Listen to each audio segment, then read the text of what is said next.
Assalamualaikum. I hope everyone is having a nice day today. Stay safe and take care of your family. To give context for today's topic, I'm gonna let you watch something first. Let's roll. Where are the big environment groups? They are deliberately not engaging with the most important issue of all. The slaughter of these dolphins is a reaction to the overfishing that's happening. We are at war with the oceans, and if we win this war, we're going to lose it all because mankind is not able to live on this planet with the Dead Sea. So there's a little bit of video clip from a Netflix documentary titled Seaspiracy. So you should definitely check it out if you have not watched it yet. So back to our main topic. A study from an international team of ecologists and economists have predicted that by 2048, we could see completely fishless oceans. Can you imagine that? And this presentation is gonna talk about one of the main causes, which revolves around fishing industry. There are three main points that are gonna be discussed in today's video, and this is the timeline if you wanna skip ahead. But before that, let me introduce my team first.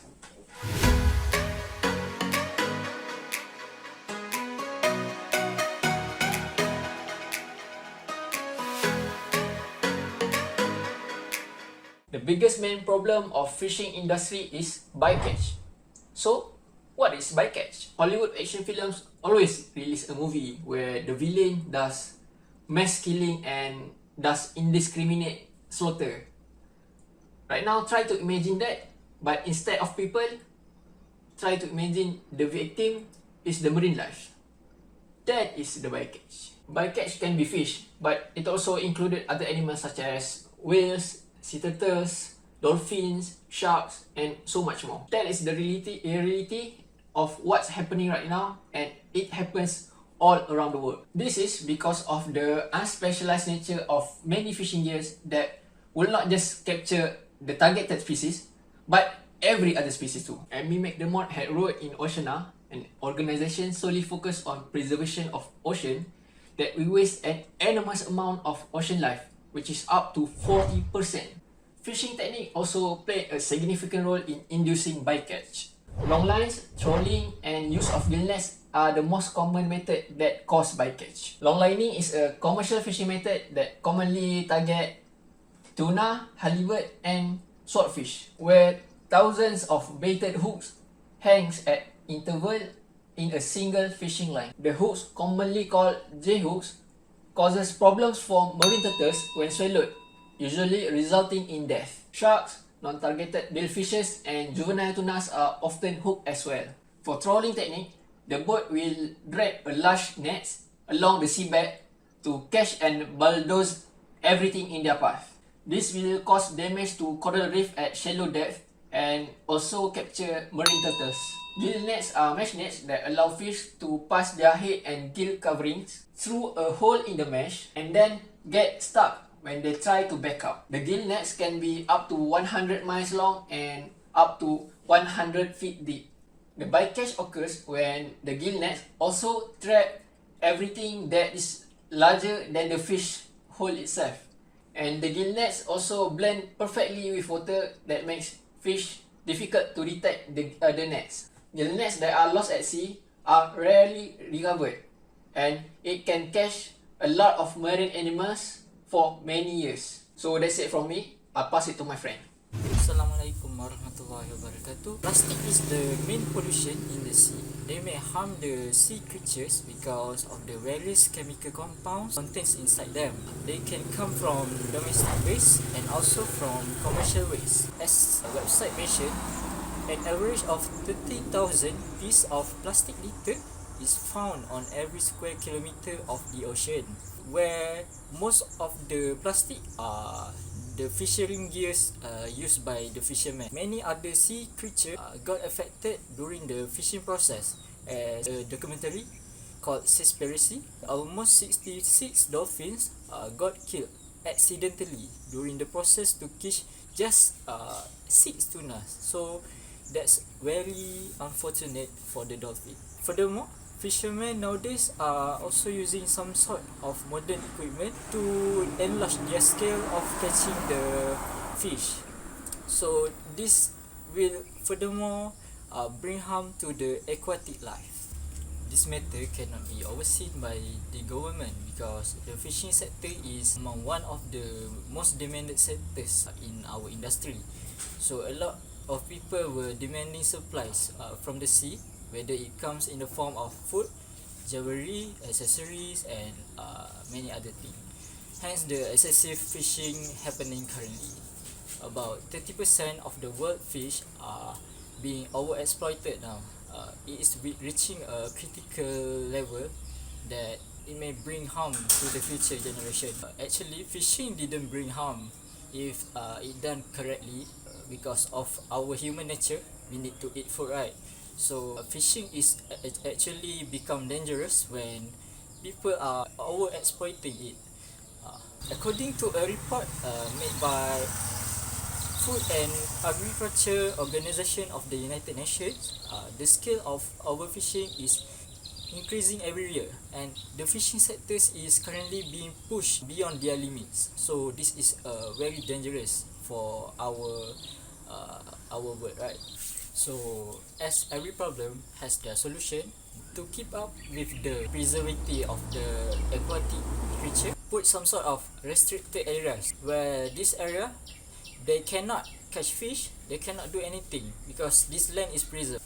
So the main idea here is people need to realize how big this issue may cause harm to the environment.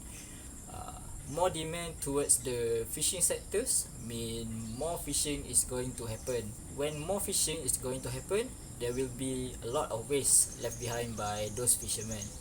The plastic waste will result in a massive aquatic life loss.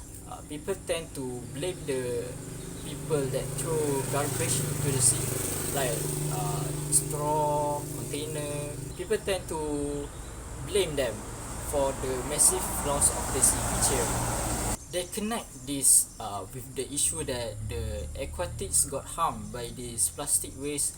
For example, a turtle got straw stuck in their nose. So it is true that this thing happened in real life. But comparing this domestic waste to the waste that got left behind by the fishermen, there are only a small percentage compared to the domestic waste people throw. So the public need to renew their focus on what is causing the aquatics to suffer. Maybe by doing this, the government will start to see what they can actually do to resolve the matter. Assalamualaikum warahmatullahi wabarakatuh. My name is Mazri bin Mazdan, and I will share to you about the Dolphin Safe level. Did you know there is a significant amount of dolphins were intentionally or unintentionally harmed during the tuna catches in the sea? First, let me tell you about this level. Why is the term known as Dolphin Safe level? It is a label that was put on the tuna product. The label means that there is no single dolphins were harmed during the tuna catching. However, opposite things occur since there are some dolphins got caught in the fishing net. These occur because of the school of tuna fishes swim beneath the dolphins' schools, hence making them to be catched also by the fishing net. This is very sad. According to study proposed on human ecology on 2015, they say that there are small scale of human treat that incident as an opportunity of source of food. It is especially in West Africa community. So the dolphins often get trapped this way. As mentioned by Todisco, Mills, and CBS News, there are 3 major US tuna brands claim that their products are dolphin safe. They were Chicken of the Sea, Starkiss, and Bumblebee Foods. Nevertheless, it is found that they are using a harmful way to catch the dolphins. These 3 brands had violated the 1990 Dolphin Protection Information Act, which prohibits the fake labeling of tuna products that are not dolphin safe. Have you watched Seaspiracy documentary? It was aired on this year. Guess what? There is one representative who was interviewed in the film. They talk about an experience regarding the fishing vessel that was having an agreement to follow the guideline of the Dolphin Protection Information Act that I mentioned earlier. don't be shocked. Even if they have mutual partnership agreement to follow the guideline, the vessel still, they still kill 45 dolphins just to catch only 8 tuna. Very illogical, isn't it? This is very worrying as the number of dolphins catch every year keep increasing. I suggest that the government should summon the company that illegally use the Dolphin Safe label. And I suggest that the government should summon the company who use the Dolphin Safe label on their product just to make their product getting high demand. No. I believe that if we all take part in maintaining the cleanliness of the sea, inshallah, the sea can also be used for the future generation. The fishermen need to stop the excess fishing and try to control the amount of fishes catch each year, so that the population of the aquatic lives will not be harmed, inshallah. To conclude this, I really hope that all of us will start to take care of the sea. We all know that the sea is very important to us. There are thousands of aquatic lives living under the sea, so they need our help to maintain the cleanliness of the sea. I suggest that the government should take initiative to spread awareness on how important the sea towards the public